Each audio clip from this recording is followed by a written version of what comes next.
Everyone, this morning we have several visitors with us. Some are is the mic acting funny? Make sure I didn't eat it. Oh, there's something. All right. Oh, that's bad. Good. All right. If you want me to do something, just tell me to do it, and I'll do it. All right. Okay. Back to us right now. It's good to see you. Thank you for being here at worship. We have lots of visitors with us. We thank you for being here. We have a lot of young people back home from school, and it's good to see you again. Glad to be back here for getting to a close here at the end of the year. So it's good to see you, and I engage you to be with me as we go through this portion of worship. If you take your Bible and turn to Luke 9, we'll read that passage in just a second. Jesus is going to clear some things up for us.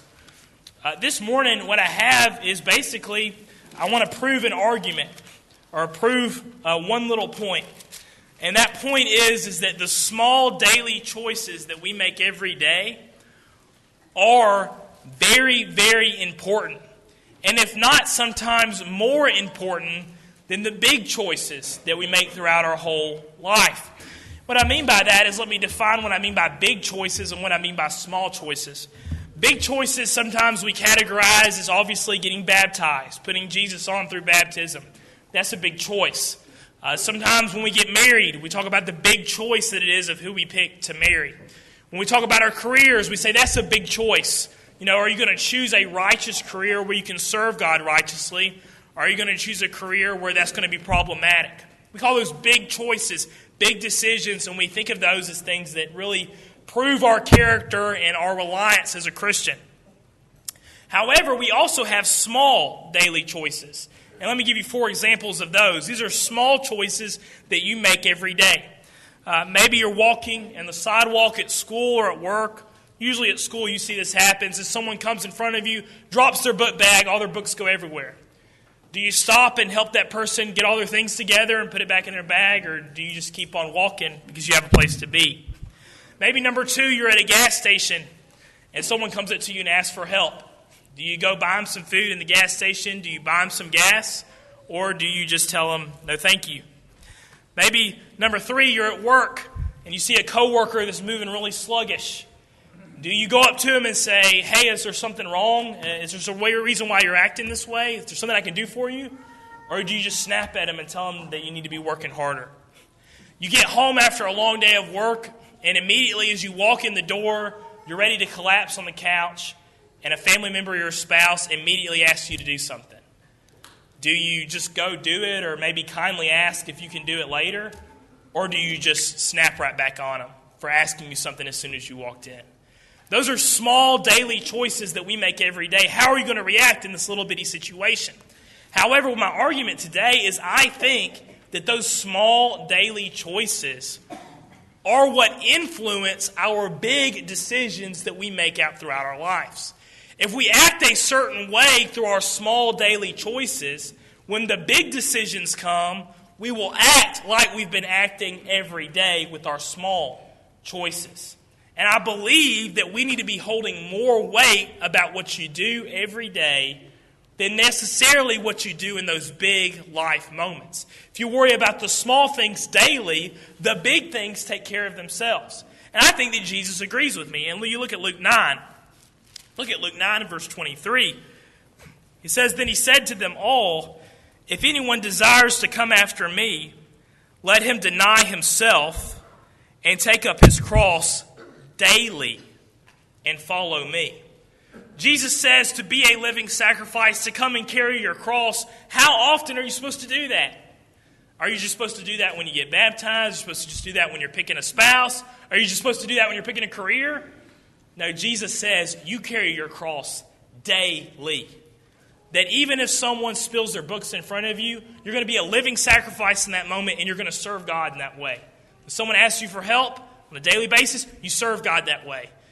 Instead of snapping on your spouse, you work something out kindly because you want to carry your cross that day. And those small choices is what's going to directly impact the big decisions we make. And I think this is something we need to care about and things we need to look out for. And let me give you some more examples of this. Let me show you sometimes some positive ways this work out, show you some negative ways this work out. Then I'm going to talk about, what am I talking about? Oh, I'm talking about living for Jesus. That's like my most important point. And then we'll end with some providential work of God helping us make these small daily choices. Small choices often lead to big decisions. Small choices often lead to big decisions. We'll see this throughout the entire Bible. You start with Joseph. Joseph is usually the person we go to for any biblical analogy because almost everything happened to him in his life that works for these sermon points. But if you remember, Joseph one day made a small choice. And that small choice while he was in prison was to ask the butler and the cook how they were doing today.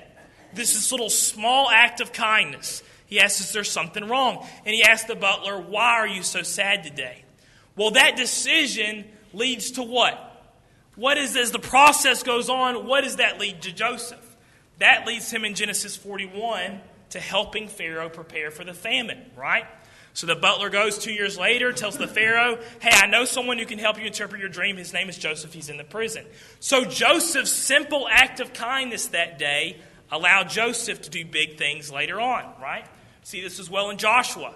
Exodus 17, Moses commands Joshua, I want you to get some men. I want you to go down there and defeat the Amalekites. I'm going to be up here on the mountain. God's going to help you win. Joshua doesn't say, well, I don't know about this. Are you sure this is a great idea, Moses? Moses, I don't think we should do this. He doesn't do that. It just says Joshua obeyed Moses and went down there and defeated Amalekite. Well, this is the first time we meet Joshua. Joshua's one simple good decision right here. What does that lead to Joshua doing? We see in Joshua 1:1, Joshua commands the people to cross the Jordan. And God chooses Joshua as the leader for his people. First time we see Joshua start working when he does this simple thing to obey Moses. We wouldn't categorize this next one as simple, but I think in David's context, it was a simple thing. But we learn that David chose to trust in God to protect his sheep from a lion and a bear. For David, that was a simple daily thing that he had to do. And what did that prepare him for? What did that lead him to? Well, that led to him defeating Goliath through his trust in God. And one more of this positive one, seeing these small choices leading to big decisions or big moments. We'll see the Apostle Peter. At first, it's just Simon the fisherman, right? Jesus walks up to Peter and Andrew and says, follow me. And so Peter the fisherman makes that small choice. You know what? I'm going to follow Jesus. I'm going to drop my nets and I'm going to follow Jesus. And ultimately, that's going to begin a series of good decisions where eventually Peter the apostle encourages Christians to continue following Jesus. And of course, we see that all through Acts. We see that through his epistles, 1st and 2nd Peter. But you see that these small little choices they made lead to these big moments and these big decisions in their life. Now, this is why we're talking about this, and I think this is where the problem is. We all want to do these. We all want to be these kind of people. We want to be the kind of people that help Pharaoh with the famine. We want to be second command in Egypt. We want to command the people to cross the Jordan. We want to kill Goliath. We want to encourage billions and billions of Christians the way that Peter encouraged billions and billions of Christians. We want to do those things. But you and me aren't willing to make daily choices to serve the Lord. And what we do is we go day to day. We pass by people that drop all their bags. We ignore people that ask for help. We snap on our spouse. We do all those things every day. And for some reason in our mind, I think, you know what? When a big decision comes, I'll be prepared. When something big happens, I'll do the right thing. But the truth is, the reason why these guys even had the opportunity to do the right thing in these big moments is because they made the little decisions in the small moments, didn't they? And this is what has to be a key factor. This is why God tells us to bear our cross daily. Do the little things. Daily serve me, and the big things come about. Now, what's sad about this principle, I think we all believe this. These small decisions lead up to bigger things. What's sad about this principle is that it doesn't just work with righteousness, making righteous small choices, leading to righteous big decisions. It also works with sin, by the way. Making small, daily, sinful decisions lead to big, sinful decisions, right? Small, little, daily, sinful choices we make throughout the day ultimately lead to big consequences. Jesus taught us this on the Sermon on the Mount. He talks about someone who committed adultery. When did the path start for that person to commit adultery? Well, it started with a small decision to send a text message. It started with a small decision to friend someone on Facebook we really shouldn't have friended on Facebook. It started with a small decision to start spending time with people we shouldn't be spending time with. It started with Jesus with a small decision to commit adultery in your heart. Right? Those small sinful choices led to big sinful choices. And of course, here I need to say, I'm not talking about like there's big sins and little sins. We all understand sin is sin no matter how big or small. However, small consequences sins lead to big consequences sins, don't they? And we'll see that throughout our lives. Some of y'all remember back in the 90s, Richard Copeland was instrumental in converting a man named David Duren. Some of y'all may remember that. And Huffman, Church of Christ at Huffman, ended up converting a man, David Duren, who was in prison for 16 years before he was executed for murdering a young woman, a young high school girl that went to Huffman. And Richard Copeland was able to meet him 2 years after he had committed the crime and been sentenced to death. And they were instrumental, that group, in converting him, right? Some of you remember that he ended up writing several articles, David Duren did, trying to encourage others not to make his same mistakes, to go off the same plan that he did, which eventually led to him being a thief and murdering someone and eventually sentenced to death in 2000. I remember being 10 years old, sitting in a brother's house, and he just had the young people there, and he wanted to read them this letter. The letter that David Duren wrote encouraging others to do this. And he goes through his whole life and everything he did, but even being 10, I still remember what the very first paragraph said. And I went and found it on the internet. It's easy to find. David Duren's letters, it's easy to find. But I checked, and I was right. I remembered exactly what the very first paragraph said.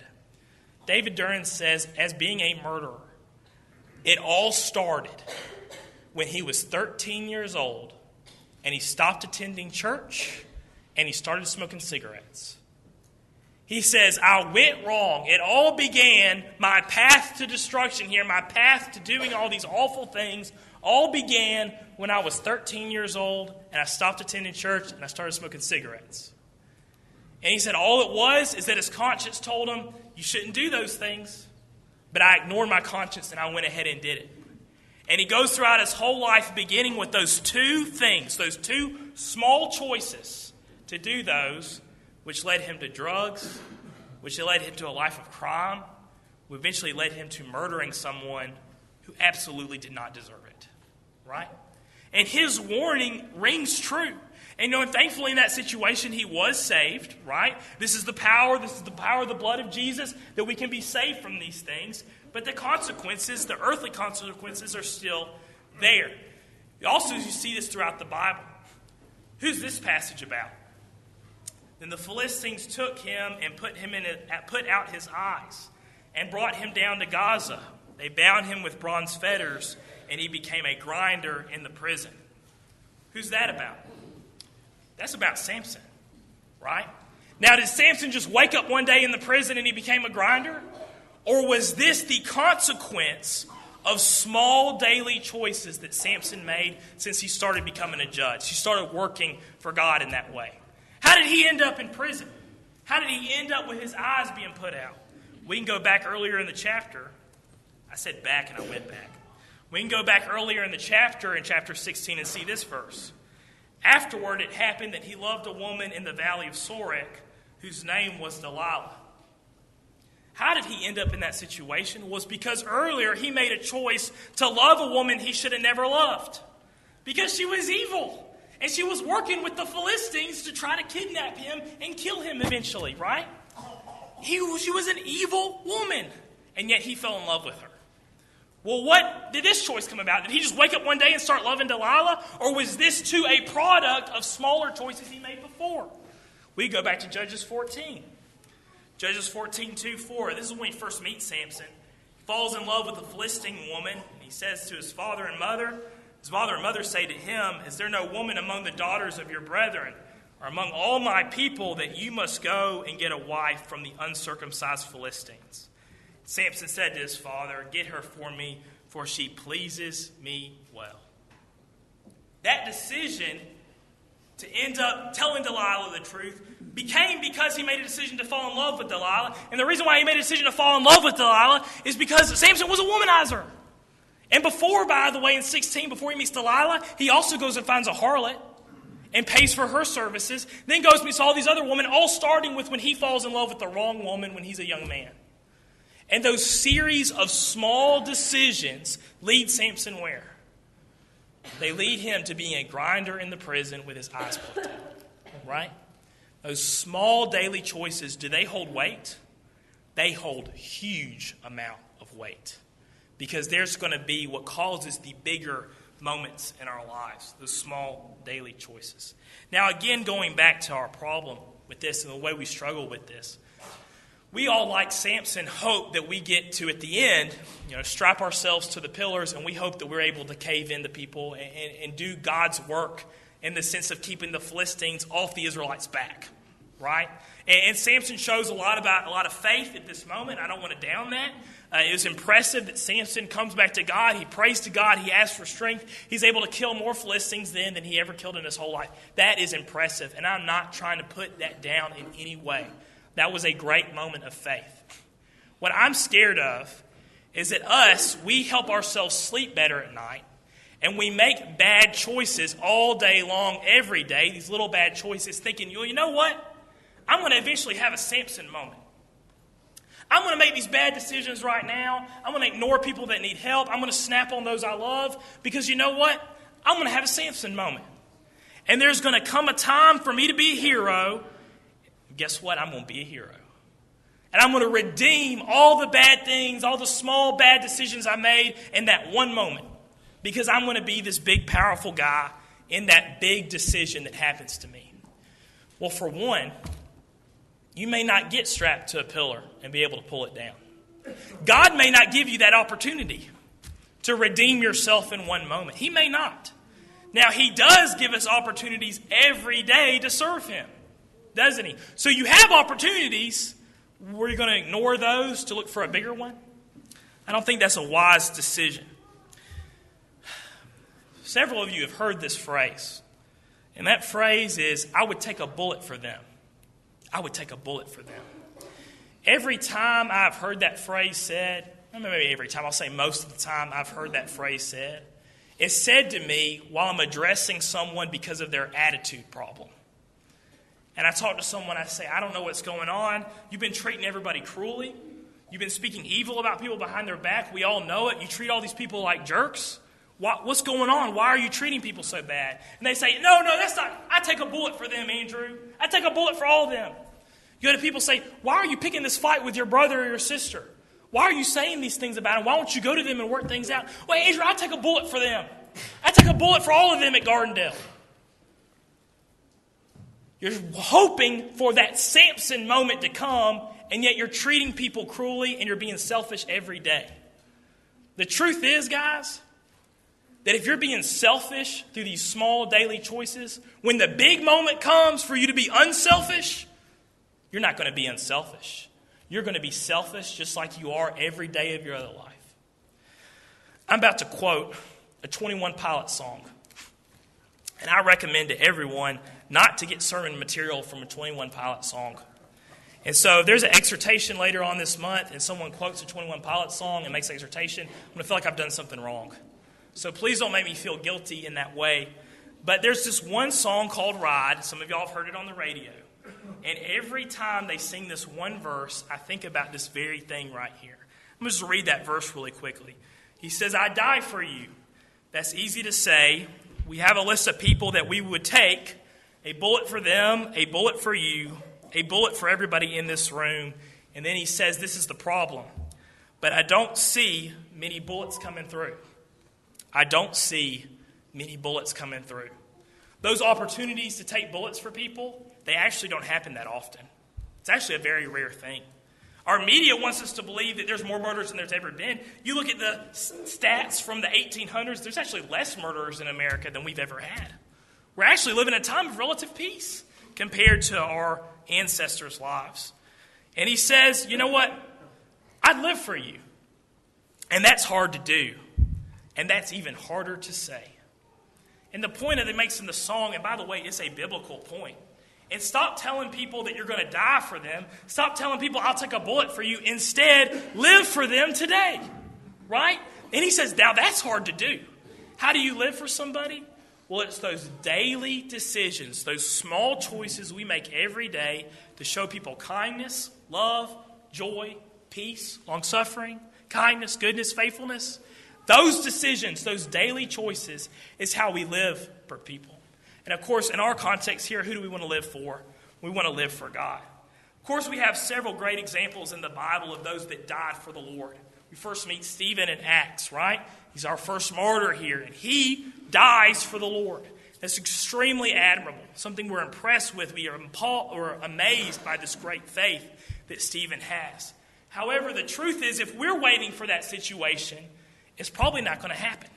It may happen. I'm not trying to say that Satan couldn't work that out, not even saying that God couldn't work that out. But it usually doesn't happen.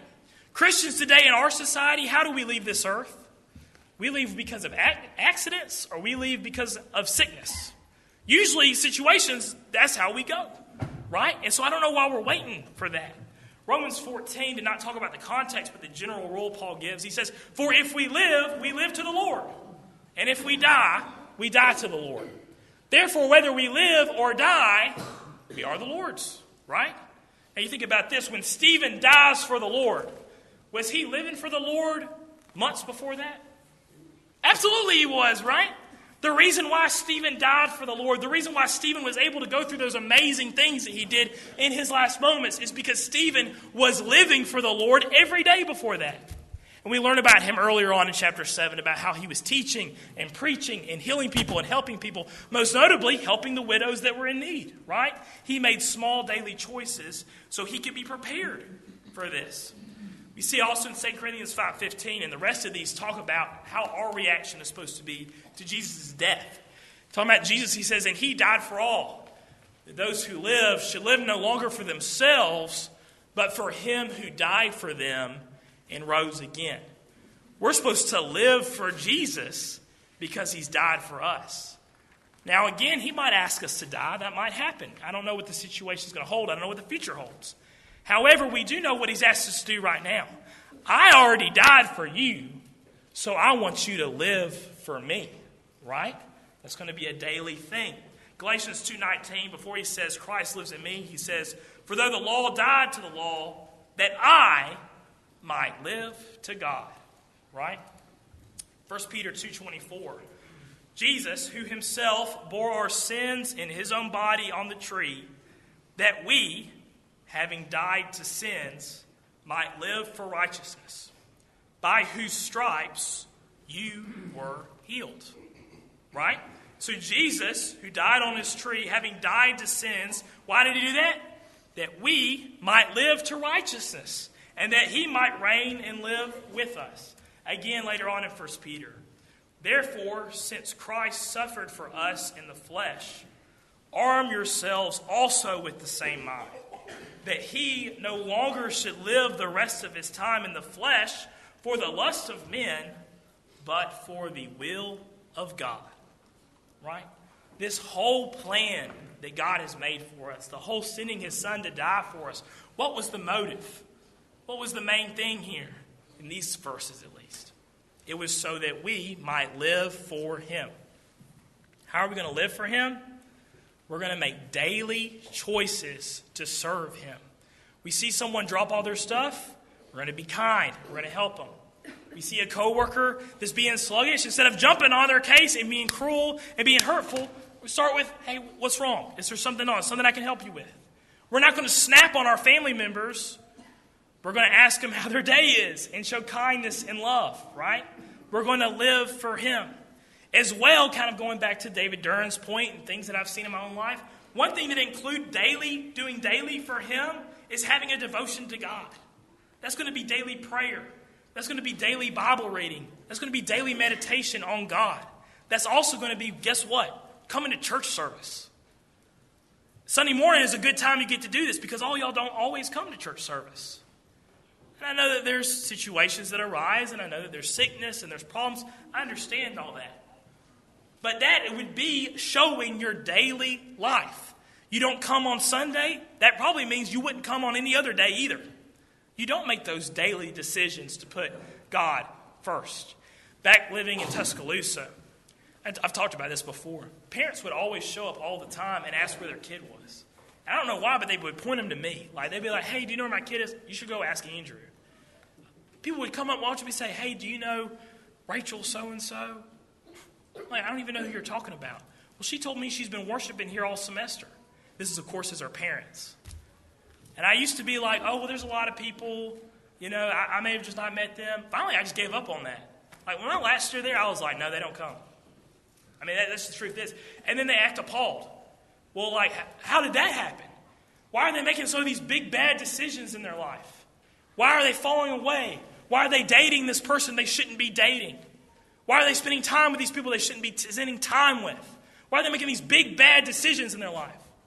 Was because they daily didn't do anything. They daily didn't make any choices for God.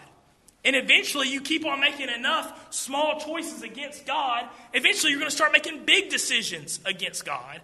Next thing you know, you've fallen away. You don't even know how you got there. What it is you end up in the prison with your eyes out and you're a grinder and you don't know how you got there. Well, you should know how you got there. You ignored God on a daily basis. And since you ignored God on a daily basis, you never lived for Him. And when the big moments happened, you missed them because you weren't prepared. Now, taking this from a positive end, and I want to end this last point with a positive outlook on this.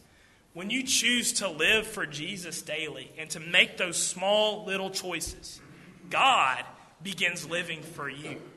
And He ends up helping you as you go through these life events. We have in Hebrews 7 talking about Jesus' priesthood role in our lives. It says, therefore He is also able to save the uttermost, those who come to God through Him. Where's the choice in this verse? It was just that last phrase, right? Those who come to God through Him. That's the choice that we make. After we make that choice, what does it say He does? Since He always lives to make intercession for them. If we keep on reading in Hebrews 7, he makes the point that God, Jesus, doesn't have to daily make sacrifices like the Levite priest did. They had to daily atone for their sins, daily make sacrifices. Jesus is the opposite. He only had to make one sacrifice, and yet He daily serves you and me, those who choose to live for Him. Right? Jesus is going to help us with this. He's going to work with us with this. I almost made this verse the theme of my sermon. I decided to go to Luke 9 the last minute. Psalms 119, 173. Let your hand become my help, for I have chosen your precepts. Precepts is more than just commandments. Precepts is the general rules, general lessons that God has given us to develop attitudes. That's God's precepts. He says, because I have chosen your precepts, and I make every choice I make based on your precepts, your hand has become my help. Look at this from God's perspective. You see someone, hopefully Andrew, right? That's what I hope. Andrew's making decisions for God. Andrew's doing the best he can. Andrew's helping those in need. He's looking for ways to serve God every day. Is God just going to ignore that? Is He just going to oh, that's great, Andrew. Thanks. No, God becomes our help. Oh, you're trying to try. You're enduring. You're doing your best. Here, let me give you some stuff. Here, let me help you go faster. Here, let me help you do this. Let me increase your encouragement. Let me increase the good works you're doing. Because this is what God does for us. I'm going to help you if you try to help yourself. You choose me daily, I'll choose you for a lifetime, right? I'll choose you for eternity. Give a short, quick story. Another thing that made me think about this. Let me clarify. This analogy I'm about to give kind of only works for me. You'll understand that when I say this. So, taking my master's at UAB, I'm having to pick classes for next semester, right? You got to pick classes. All the classes for your master's are offered at night. That's actually sometimes difficult for me because a lot of my Bible studies are, guess when? They're at night, right? So I try to have to move things around to kind of work these things out. So I'm trying to sign up for classes, And the only class, the one I need to be done and to graduate and to have in my bag so I can get on with my life, is only offered on Wednesday night, right? And I understand there's sometimes scenarios when we do have to choose to miss Bible class over things like this. I understand there are, exceptions to this. I know some people that are going through this right now. They don't want to, but they're doing their best. I understand that. However, I'm worried.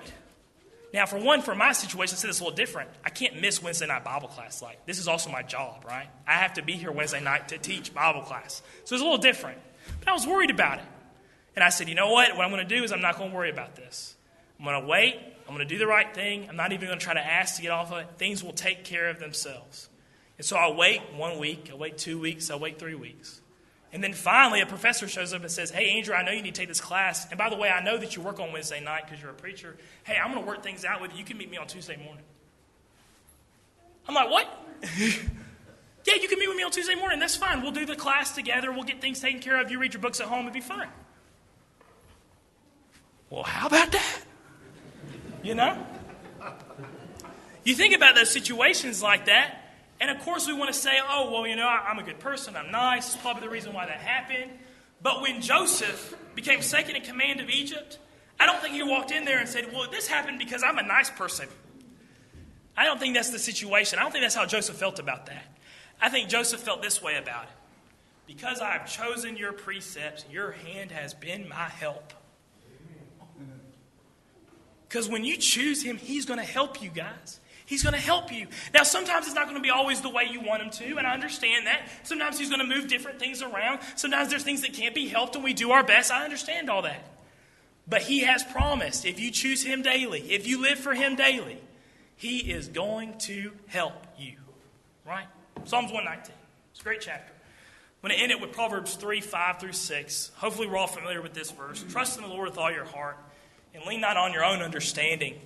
In all your ways, acknowledge him, and he shall direct your paths.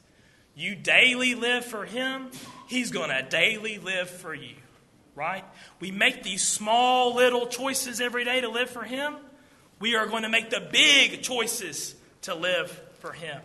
When we have a big moment that happens in our life, when we have the opportunity to act unselfishly, to give our life like Christ gave his life for us, if you've been living for him daily, that decision is going to be an easy one because you've been living unselfishly your whole life.